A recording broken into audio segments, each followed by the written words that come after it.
जिस पर कृपा हो गई ठाकुर जी की, या जो भगवान के लीन हो गया, वो बैठा ही इस वातावरण में चला जाएगा, उस वातावरण में चले जाएगा। हमें याद है एक बार हम अयोध्या जी जाने लगे, हमारे पास टिकट नहीं थी, तो किसी ने हमें कहा अरे तुम्हारे साथ चलो, तुम्हारे गोद में ठाकुर जी हैं, तुम्हें हम बिठाएंगे फर्स्ट क्लास में। हम जब पहुँचे तो उन्होंने कहा जी ये अखबार पढ़ी, नीचे लेट जाओ, और खुद लेट गए ऊपर बर्थ पे। हमको बड़ा गुस्सा आया, भगवान की कोई ऐसे करे, मैं गुस्सा आया। हमने कहा हमारी गोद में राम जी हैं, हम ऐसे लेटेंगे लोगों के पैरों में? कभी भी नहीं, हम खड़े होकर सफ़र कर लेंगे। तो इतने में हमारा प्रबंध हो गया किसी तरीके से, हमको भी फर्स्ट क्लास फर्स्ट में सीट मिल गई। ठीक है, हम जाके लेट गए। इधर कोई थी लेडीज़ आपस में झगड़ा कर रही थी, हमने अपना पर्दा करके लेटे अपने ठाकुर जी के साथ। सच मानना, वातावरण खुल गया, लीला का वातावरण खुल गया, इतना दिव्य वातावरण खुल गया। हमने फटाफट पेन निकाला, अपनी नब पलव निकाला, लिखना शुरू कर दिया। हमें वातावरण में प्रवेश मिल गया। कमी कोई नहीं है महाराज, कमी कोई नहीं है। वातावरण वो खुले पड़े हैं, वातावरण स्थित हैं। सिर्फ तुम्हारा एक उनकी कृपा से सब हो जाता है, वो लीलाएं खुल जाती हैं। वो हैं साक्षात नित नवल है, आपको सच कह रहे हैं बिल्कुल। वातावरण जो भगवान जी अपनी लीला का रच गए हैं ना, वो नित नवल रहता है, नित नवल, नित नवल। हमें अपना वचन मन क्रम वचन छांडी चतुराई, भजत कृपा करी हई रघुराई। मन क्रम वचन से, मन क्रम वचन छांडी चतुराई, चतुराई कपट ये सब छोड़ने पड़ेंगे। अच्छा, आप कहोगे जी हमने तो भक्ति में छोड़ दिए। भगवान कहते क्यों? बाकी कर्मों में चतुराई नहीं तुम्हारे? एक एक पल में चतुराई तुम्हारी दिखती है। फटाफट ऐसी चतुरता से बात करते, ऐसी चतुराई मारते हो कि सोचते अगला बेवकूफ़ बैठा है। कल वो हनुमान प्रसाद पदार्थ जी कह रहे थे, कहते कोई तुमको बुरा करे, तुमको भला करे, तुम्हारी बुराई करे, तुम्हारे साथ बुरा करे या कुछ करे, तुम कौन होते हो? तुमसे ज़्यादा तुम्हारे भगवान जानते हैं कि उसने तुम्हारे साथ अच्छा नहीं किया, तुम्हारे साथ बुरा किया। दंड का विधान उनके हाथ में है। तुम ऐसे बेकार चर्चा कर करके अपना जीवन का समय नष्ट कर रहे हो। तुम भजन करो, बस तुम्हारा काम है भजन करना। तो इस वातावरण को, जैसे अरण्य कांड में वो वातावरण भरे पड़े हैं। अगस्त ऋषि जी के आश्रम में जाकर श्री सीता राम लक्ष्मण जी बैठे हैं। वो वातावरण, शबरी जी के आश्रम जाकर बैठे वो वातावरण, सुतीक्ष्ण जी को छुपकर ठाकुर जी देख रहे हैं, भाई तुम जागो, हम तुम्हें मिलें हैं। और जब उनको होश आई तो भगवान ने उनको गले से लगा लिया, ऐसे लगे तमाल वृक्ष के साथ सोने का वृक्ष जड़ा पड़ा। भगवान ने इनको गले से लगा लिया। जटायु जी को गोद में बिठाकर अपनी जटाएं खोलकर उनको पहुंचा भगवान जी ने। वो वातावरण, नारद ऋषि आए, वो वातावरण सारे बने पड़े हैं। सुंदरकांड में वातावरण देखो तो सही जरा। चरत मोहे चूड़ामणि दीनी, रघुपति हृदय लाए से लेनी। मातु मोहे दीजे कछु छीना, जैसे रघुनायक मैं। वो वातावरण है। हनुमान जी खड़े हैं मैया के आगे। मैया इतनी सुंदर है, इतनी सुंदर है श्री सीता जी। बड़ा सुंदर कुमकुम की बिंदी लगाई है, बड़ी सुंदर हल्के भीने रंग, पीले रंग की साड़ी पहनी हुई है। हाथों में बड़े सुंदर कंगन है, पूरे श्रृंगार से भरी पड़ी है वो। ठीक है, वहाँ पे है अशोक वाटिका में, पर उनके श्रृंगार तो सब कुछ वैसे इंटैक्ट है। और उनकी चूड़ामणि लगी बड़ी सुंदर। हनुमान जी को अपने हाथों से चूड़ामणि उतार कर दे रही हैं। हनुमान जी हाथ जोड़ कर ले रहे हैं। क्या वातावरण है! उस वातावरण में सीता जी ने हनुमान जी को आशीर्वाद दिए। वहाँ से शुरू हो जाए वातावरण से।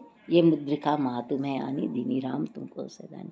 वातावरण तो बना हुआ है सारा, और साक्षात वही रहना है, नित नवल वही रहना है। उसमें प्रवेश पाने के लिए हमको भगवान के भाव में अपने आप को पुलकित रखना। मम गुण गावत पुलक शरीरा, गद गद गिरा नयन बहनीरा। सीताराम चरण रति मोरे अनुदिन बड़ा अनु। तुम्हारे इस शरीर में भी लीला है महाराज, तुम्हारे इस शरीर में भी लीला है। कैसे लीला होगी भगवान? ये तुम्हारा सबसे परम पवित्र है, ये तुम्हारा परम पवित्र है। तुम्हारी बाहें, ये देखो भगवान ने जो शरीर बनाया है ना हमारा, यथा पिंडे तथा ब्रह्मांडे, जो कुछ ब्रह्मांड में हो रहा है वो तुम्हारे शरीर में हो रहा है। ये शास्त्र कह रहे हैं, मैं नहीं कह रही। जो सारे ब्रह्मांड में हो रहा है वो तुम्हारे पिंड में, तुम्हारे शरीर में भी हो रहा है।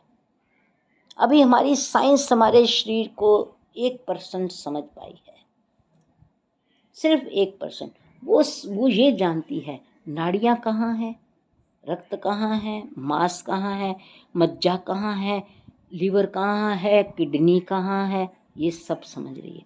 उसको ये समझ आता है कि ये सारा शरीर, एक महात्मा है, उन्होंने 30 साल से कुछ खाया नहीं, 10 साल से पानी तक नहीं पिया। उनसे पूछा गया, उनके दर्शन हैं, उनसे पूछा कि महाराज जीवित कैसे रहे? कहते वायु पे, वायु से जी रहे हम लोग। तो फिर अंदर किडनी क्या करे, लीवर क्या करे, फेफड़े क्या करे, ऑर्गन्स क्या करे, हार्ट क्या करे, वो एक अलग सब्जेक्ट है। भगवान जो विशुद्ध विज्ञान है वो एक अलग सब्जेक्ट है, भगवान का सब्जेक्ट है। जो विज्ञान साइंस है वो एक अलग सब्जेक्ट है। डॉक्टर्स के लिए, बच्चों के पढ़ने के लिए हमारा पूरा शरीर एक साइंस है कि कौन सी नाड़ी कहाँ जा रही है, कौन सी हड्डी कहाँ जुड़ी है, कौन सी वेन्स हैं जो ब्लड पहुँचा, ये सब एक सब बहुत बड़ा विज्ञान है। ये भगवान का दिया है, अपने अपने भगवान का दिया है। पर इसके ऊपर एक और विज्ञान है, विशुद्ध विज्ञान जिसको कहते हैं, जिसमें कहते हैं आत्मा त्वम। हम कहते हैं हमारे हृदय में ये हो गया, वो हो गया। लोग रोज कहते हैं ना हार्ट ट्रबल हो गई, ये हो गया, स्टंट डालो, ये करो, वो करो। उस हृदय के अंदर, उस मन के अंदर आत्मा बड़ी सूक्ष्म बैठी हुई है। वहां तक तो कोई डॉक्टर नहीं पहुंच पाया। एक बड़ी मशहूर कथा सबने सुनी हुई है। एक बच्चे की माँ ने कहा कि तुम्हारे अंदर ठाकुर जी रहते हैं, मुसीबत में आए तो उनको याद करना, वही रहते हैं। बच्चा बहुत बीमार हो गया, बचने की कोई उम्मीद नहीं, डॉक्टर सब तरफ कर लिया सबने। तो बच्चा कहने लगा डॉक्टर को, डॉक्टर साहब जब आप मेरा ये दिल खोलोगे ना तो बताना वहाँ भगवान बैठे, वो मुझे बता देना, बस मुझे इतने बता देना। बच गई तो बच गई, नहीं बची तो कोई बात नहीं। माँ ने कहा है कि भीतर ठाकुर जी बैठे हुए हैं। अब डॉक्टर जब ऑपरेशन करने लगा, बच्चे की तो सब कुछ छूट गया, ना सांस चल रही है, ना हार्ट चल रहा, कुछ भी नहीं चल रहा उसका, कुछ भी नहीं चल रहा। डॉक्टर ने कहा शी इज़ डेड। इतने में उसको बच्चे की आवाज़ आई, मेरे भीतर, उसके कानों में आवाज़ गूंजी, मेरे भीतर ठाकुर जी बैठे हैं, डॉक्टर साहब देखना वहाँ बैठे हुए हैं। मेरी बात करते मेरे रोंगटे खड़े हो रहे हैं, सख्त पूरा शरीर ऐसे झंझन कर रहा है। डॉक्टर कहने लगा अरे बच्चे की इस बात को तो पूरा कर लो, बच्चा तो चला ही गया है, बच्चा तो चला गया, इसको देखो इसके अंदर ठाकुर जी हैं कि नहीं। हालांकि नास्तिक था डॉक्टर का, कहीं डॉक्टर नहीं मानते, कहीं बहुत मानते हैं, वो तो सब अपना अपना सब्जेक्ट है। डॉक्टर ने कहा कि मैं देखूं इसके अंदर ठाकुर जी हैं कि नहीं है। डॉक्टर ने उसकी ओपन हार्ट सर्जरी थी, उसका हार्ट खोला, बोला देखो, वो कह के गया बच्चा कि ठाकुर जी अंदर होते हैं कि नहीं। उसने बस इतना ही कहा, देखा सामने मीटर पे उसका हार्ट की लाइनें चलनी शुरू हो गई, उसके हार्ट की लाइनें चलनी शुरू हो गई, उसका हार्ट पूर्ण जीवित हो गया। मैं सच कह रही हूँ, इस वक्त मेरे सारे शरीर में लातों तक मैं कांप रही हूँ इस वक्त, कि वो बात ही ऐसी है। हालांकि मुझे इसका अनुभव नहीं है, पर मेरा सारा शरीर में ऐसे झंझन हो रही है। तो उसने, डॉक्टर ने कहा अरे ये तो डेड बॉडी थी, ये जीवंत कैसे होगी। मैंने तो इसका हाथ पे हाथ रखा कि बच्चा जा रहा है, कम से कम उसके कान में कह दूंगा कि मैंने डॉक्टर देखा है पर बेटा मुझे मिले नहीं। तो जैसे उसने उसके हार्ट पे हाथ कैसे खोला तो सारा हार्ट सब कुछ चलना शुरू हो गया और बच्चा बिल्कुल ऐसे सांस लेने लग गया। तो जब बच्चा 1-2 दिन के बाद ठीक हुआ हे राम ठाकुर जी। बच्चा ठीक हुआ तो उसने कहा, डॉक्टर ने कहा, हाँ बेटा तेरे अंदर ठाकुर जी हैं, यहाँ रहते हैं। माँ ठीक ही कहती थी। फिर उस डॉक्टर ने अपने टेबल पे या अपनी दीवार पे भगवान की फोटो लगाई कि मैं जो जो ऑपरेशन करता हूँ, मैं जो करता हूँ, भीतर ठाकुर जी हैं। उस बच्चे ने मुझे सिखाया। उसकी माँ ने तो उसको कहा ही, पर वो बच्चा ने बड़े भोलेपन से कहा, डॉक्टर साहब आप मेरा ऑपरेशन कर रहे हो, जरा ये देखना जब आप ये खोलोगे अंदर भगवान बैठे हैं कि नहीं बैठे। कितनी बड़ी बात है ये, उसका विश्वास की, और उसका विश्वास ही उसको जीवित करके चला गया। कल बात हुई थी ना विश्वास के ऊपर, उसका विश्वास इस बच्चे को जीवित करके चला गया। बच्चा जी गया। क्या कृपा ठाकुर जी की देखो। वो डॉक्टर कहता मैं उसको कभी नहीं भूल सकता। मैंने अपने यहाँ वो चित्र लगा लिया। जब मैं कोई ऑपरेशन करता हूँ तो मैं कहती हूँ ठाकुर आप अंदर बैठे हो, मेरे से कोई गलती ना हो जाए। कितना मतलब ये हमारे संस्कार हैं हमारे इंडिया के, कि हम बच्चों को क्या सिखाते हैं, बच्चे क्या मानते हैं। तो हमारी एक बड़ा विशुद्ध विज्ञान है कि हमारे अंदर आत्मा के अंदर एक मन आत्मा है जिसको कहते हैं आत्मा त्वम। आत्मा तुम आत्मा तुम ही हो मेरे भीतर बैठे। तो वो जो तुम अंदर बैठे हो, आत्मा त्वम गिरजा। और उसने शंकराचार्य जी ने जब एक वातावरण में बैठकर तपस्या की, जैसे भी वातावरण की बात हो रही है, उनको भगवान शिव जी ने कहा बेटा वो वातावरण उसमें जाकर मेरी तपस्या करो। शंकराचार्य जी वहाँ तपस्या कर रहे हैं, और शंकराचार्य जी ने इस शरीर की सारी गति भगवान के साथ जोड़ दी। ये शरीर हमारा ऐसा नहीं है, ये आँख है, ये नाक है, ये कान है, ये मुंह, ये नहीं है। ये साक्षात भगवान का ही अंश है, भगवान का स्वरूप है। इसी से हम भगवान को प्राप्ति कर सकते हैं। इसी शरीर से शबरी ने ठाकुर जी को पाया, जटायु ने पाया, केवट ने पाया, सारी रामचरितमानस में जिन जिन ने पाया इसी शरीर से पाया। अत्रि जी के पास भी यही शरीर था, अहल्या जी के पास भी यही शरीर है, त्रिजटा जी के पास भी यही शरीर है, मंदोदरी जी के पास भी यही शरीर है, द्रौपदी के पास भी यही शरीर है। सबके पास यही शरीर है जिससे भगवान को पाया। तो वो कहते हैं आत्मा त्वम गिरजामति। जब ये भाव आ जाए, हैं कहते जब मैं चलता हूँ, शंकराचार्य जी ने जब इतनी तपस्या की इस वातावरण में, तो उन्होंने एक बड़ा ही सुंदर ये लिखा, आत्मा त्वम गिरजामति निद्रा समाधि स्थिति। जब मैं सो जाता हूँ, मैं सोता नहीं, मेरा शरीर समाधि अवस्था में होता है। जब मैं चलता हूँ मुझे ऐसे लगता है मैं ठाकुर जी की प्रदक्षिणा कर रहा हूँ। मैं कहीं भी चलूँ मुझे लगता है सब हरि व्यापक सर्वत्र समाना, मैं प्रदक्षिणा कर रहा हूँ भगवान की। निद्रा समाधि स्थिति, बहुत सुंदर वो श्लोक है, याद करना चाहिए। मैं तो करूँगी इसको याद, मुझे याद नहीं है। आत्मा तम गिरजामति सहचरा प्राणा ते विषयोपभोग रचना निद्रा समाधि स्थिति।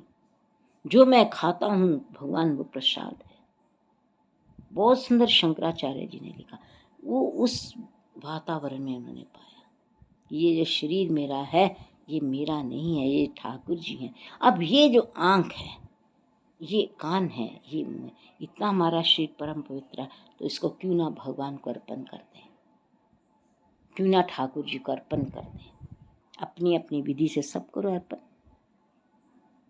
इससे जितना भगवान का नाम लोगे, ठाकुर जी अपने आप तुमको स्थिति देंगे कि तुमने यहाँ पे भगवान को कैसे विराजमान करना है, इन आँखों में कैसे विराजमान करना है, इन कानों में कैसे विराजमान करना है, यहाँ कहाँ विराजमान करना है, यहाँ कैसे विराजमान करना है, यहाँ कैसे विराजमान, यहाँ कहाँ विराजमान करना है। भगवान ने स्वयं बताया, राम जी स्वयं बता रहे हैं। कहाँ?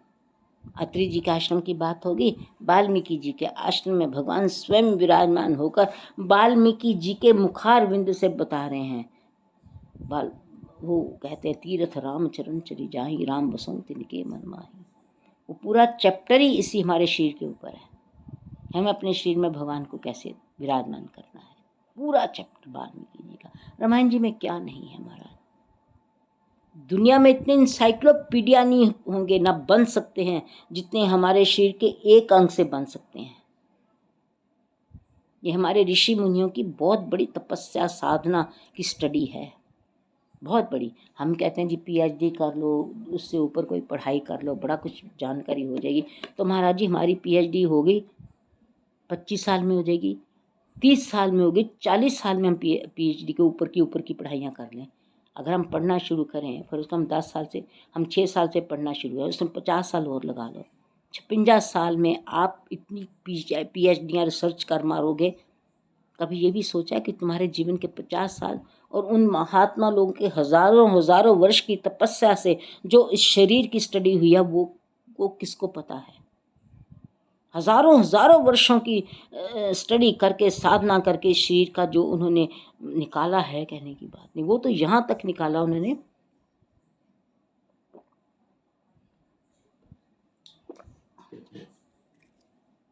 मैं नहीं पढ़ी अभी, तो एक बार देखा था, नारद पुराण में लिखा है, हमारे शरीर में जो संरचना होती है बच्चे की, एक बूंद से होती है।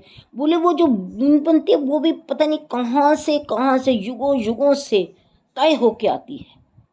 अब ये सोचो, हमारे ऋषि मुनि महात्मा लोगों ने जो साधना की है, उस साधना को भगवान ने इतना सरल कर दिया वाल्मीकि जी के आश्रम में जाकर। जिनके श्रवण समुद्र समाना, कथा तुम्हारी सुभग सरी नाना, भरे निरंतर हो ही न पूरे, राम बसाऊं तिनके। वो कहते हैं, राम जी को कहते हैं, राम जी आपने कहाँ बसना है। जिनकी आंखें लोचन चातक जिन करी राखे, जिनकी आंखें चातक की तरह तुम्हें देखती रहती हैं, राम जी उन आंखों में जाके बसो। उन्होंने बहुत सरल कर दिया रामायण जी में। मतलब जो करोड़ों करोड़ों वर्षों की साधना है, अरबों अरबों वर्षों की साधना है, जो सिर्फ भगवान शिव जी ने की है, उस साधना का, सारी साधना का कंडेंस मिल्क हमको मिल रहा है। हमारे में कितनी ताब है कि हम तपस्या कर लें। अरे हम दिन में 2 घंटे बैठ कर तपस्या नहीं कर सकते कॉन्टिन्यूस, और वो भी 2 घंटा कैसा, परम अगाध होकर, परम शांत होकर, एकाग्रचित। मैं नहीं हूँ, मेरे ठाकुर है, 2 घंटे भी नहीं हम कर सकते, 5 मिनट भी नहीं कर सकते। और उन महात्मा लोगों ने वनों में, सरोवरों में, गुफाओं में, कंदराओं में, पहाड़ों की चोटियों में, नदियों के किनारे, गुफाओं में बैठकर इतना भजन वर्षों वर्षों तक किया कि उनको वो कहते थे कि आपके हाथ में, ये इन्होंने सुनैना जी ने कौशल्या माता जी को बताया कि याज्ञवल्क्य जी के हाथ में सारी सृष्टि ऐसे रखी जैसे बेर रखा हुआ है। वो बता सकते हैं अब सृष्टि में अगले 1000 वर्षों में क्या होने वाला है। वो जरा सा सृष्टि को घुमाएं, अच्छा ये वर्तमान में हो रहा है, ये फ्यूचर में हो रहा है, ये पास्ट में हुआ है, ये आज प्रेजेंट में हो रहा है, आगे फ्यूचर में, फिर फ्यूचर के फ्यूचर में क्या होगा। याज्ञवल्क्य जी के हाथ में जो ब्रह्मांड की स्थिति है उसको देखकर वो बता रहे हैं। बताओ ये साइंस क्या है। हजारों हजारों अरबों अरबों वर्षों की तपस्या में लीन महात्मा लोगों ने इस शरीर की सारी बॉडी का, उन्होंने कहा ये ईश्वर का अंश है, ये 5 तत्वों से बनी हुई है। 5 तत्व क्या, धरती, आकाश, वायु, जल, प्रकाश, सबसे ये हमारी बॉडी बनी है। हमारे शरीर में वायु भी है, हमारे शरीर में अग्नि भी है, हमारे शरीर में आकाश भी है, हमारे शरीर में जल, वायु, अग्नि, पृथ्वी, सब तत्व हमारे शरीर में है। ये किसने साधना करके बताया, ऋषि मुनि संतों ने। तो ये 5 तत्व जो हम, जिससे हमारा शरीर बना है, इनको हमें प्रणाम करना चाहिए। प्रणाम मतलब ग्रेटिट्यूड करना चाहिए कि इनकी कृपा से हमारा शरीर बना है। मिट्टी, वायु, जल, आकाश, सूर्य नारायण जी, ये 5 तत्वों के उजास से बना। हमारे अंदर प्रकाश है, हमारे अंदर प्रकाश है। वायु से हमारी सांस चल रहे हैं, जल हमारी बॉडी में भरा पड़ा है।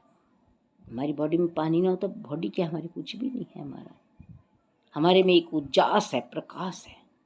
हमारे अंदर एक तेज है सूर्य नारायण जी का, जिससे हमारी रोटी पचती है, हमारा शरीर बनता है। ये सब 5 तत्व जो हैं, ये हमारे शरीर के अभिन्न अंग हैं। ये क्या है, विशुद्ध विज्ञान। विशुद्ध विज्ञान की नर्सरी क्या है, साइंस। जो भगवान का ज्ञान है ना, ज्ञान अखंड एक सीताभर, वो परम विशुद्ध विज्ञान है। और उसकी नर्सरी कहाँ से है, साइंस। साइंस इसको कहते हैं, इसको मेडिकल भी कहते हैं, साइंस भी कहते हैं, फिजिक्स भी कहते हैं, केमिस्ट्री भी कहते हैं, मैथ्स भी कहते हैं, जिसको सब विद्याओं की जो जननी है, वो इस सारे विशुद्ध विज्ञान की सबसे पहली पहली क्लास है बस। इसके बाद आगे आगे चलते जाओगे तो सीताराम जी की कृपा से आपको ये आकाश में जितना कुछ है उसके दर्शन, धरती में जितना कुछ है उसके दर्शन, पाताल में जितना कुछ है उसके दर्शन सब होंगे। एस्ट्रोलॉजी क्या चीज़ है? एस्ट्रोलॉजी में कितनी चीज़ें हैं। एक तो ये समुद्र विज्ञान है, ये हमारा मत्था जो है ना, इसमें हमारी बड़े लोग देखकर स्टडी कर लेते हैं कि ये क्या है। हाथ का एस्ट्रोलॉजर, पत्री का एस्ट्रोलॉजर, नाड़ी का एस्ट्रोलॉजर, बहुत एस्ट्रोलॉजी, ज्योतिष इतना विशाल है, समुद्र है पूरा, फिर भी कहते कभी कभी ठीक निकलता है।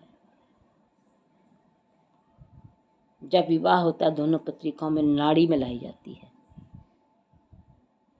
नाड़ी क्या होती है? नाड़ी वही होती है और फिर जैसे ब्लड ग्रुप होते हैं जो आजकल कहते हैं ब्लड ग्रुप मिलाने चाहिए। फिर एक होता है योनि, पिछले जन्म में तुम क्या थे? तुम बिल्ली थे, चूहे थे, हिरन थे, क्या थे तुम पिछले जन्म में?